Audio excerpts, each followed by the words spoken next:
This was a industry survey that was done by the Vinyl Alliance, and it was kind of focused on Gen Z, the way that they were kind of framing it, but it did cover all of the genres, right? Millennials, Gen Xers, in equal numbers. So, but a lot of the statistics were focused on Gen Z, and I found it really interesting.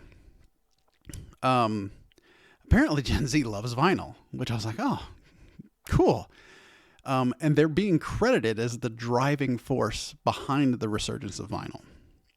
And I figured it was me, but I guess I'm wrong. But according to the survey, 76% of Gen Z music fans buy vinyl once a month, which is way more frequently than I buy it. And 26% identify as diehard collectors. 80% of Gen Zs surveyed owned record players. So I think the base, if you kind of, scale that number out, the base for people buying vinyl is pretty wide. Now, when you look at all of the people who were surveyed, it was like 1,100 people. 91% of those surveyed buy vinyl at least once a year.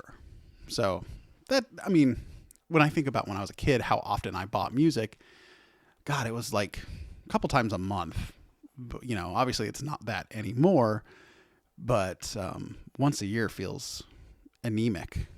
But anyway, it's still good that people are actually buying physical copies of music. I still appreciate that. But here's the thing. The vinyl is seen as a luxury pursuit by those surveyed because it's fucking expensive.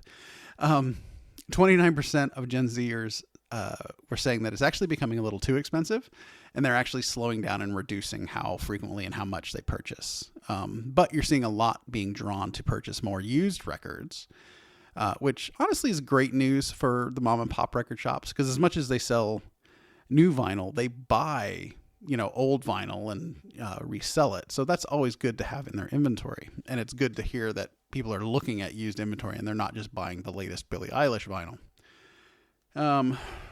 One of the coolest things I saw in the survey was that Gen Z loves the tactile nature of owning a record or owning the art.